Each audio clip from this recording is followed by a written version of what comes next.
Ka UDP hinin ngajanmit ka atarik unay tung kalasyong shit hadin bau Dr. Amanwar ubadang susong thait kum udarakta katanat kakoy kakhiya kajala ula penso syak party United Democratic Party hinin ngajanmit kajing penyaso u Dr. Amanwar kalay mensim shibo niya ka UDP hanot shilong hakini gisngi hakabada kispangut kisama kente sinrang kilasan lang hakini kajing lang kablalong hakasi National Doorbell Hall maukar habakran hakini kajing lang u Dr. Amanwar ulong baboro sikata umjumi banyak kendo banyak rani kibreo namar bakajing te kakam kumusyakri sarkar henry menta ulami hadin bo ulai loy u Dr. Amanwar unyakun na not shilong constituency haki election MLA arajar arpulai andang ladep pendep yaki kabram ki jonga baro kabigila ai syak sorga kum kidong toy sorga nang ladep pendep kita kicam ngawan syafat ban mi akhwat ban itu ban dan lem dan dekat api kakti kadiang kakti kawan gajakti kadai kata kawan wanrak ya jing temu pat kathong kabai haiso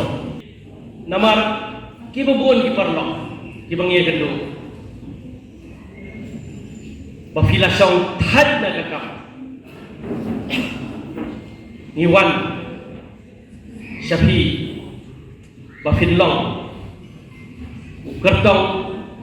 naga 17 North Constituency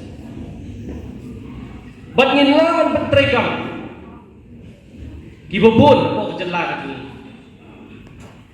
ladang berhak tahu hak jeli jong kejelah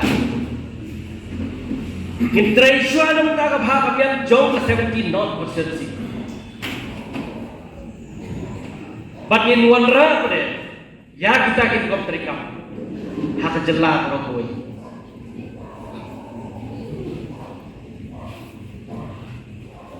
ngitu ya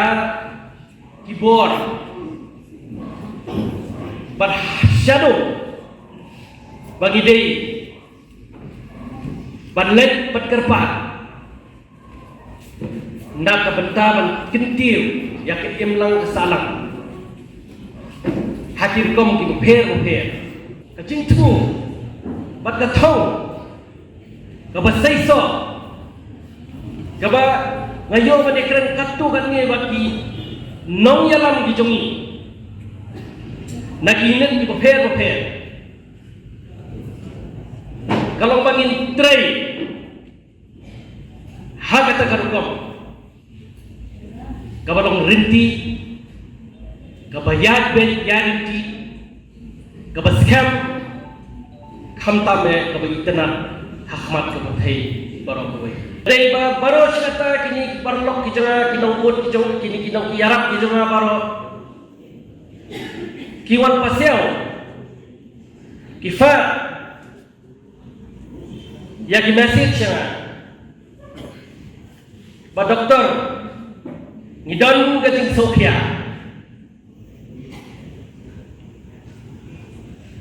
ngimtip syong in le kuno kakam nginang penian mengi syakmat hendrai la fiye konsuat ini gumni kakubor ka baki priang maros kata ka bangba u doktor Amanwar unum yakun ne kani election unum yang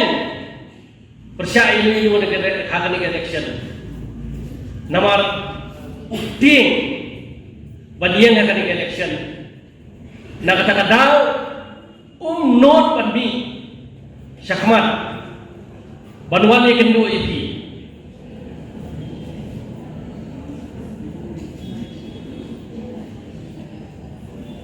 ka message ka mga Aisyah di baro ano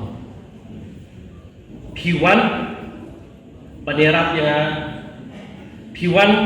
panirap yang ni namar kajing scam jingmut jampi bat kajing i kapafitan da ka benta konstituensi ke jungi bat dia kejelah bat hak jingkut ngadong lang ni bat fit pen pot lam bat na bentang kejelah ke jungi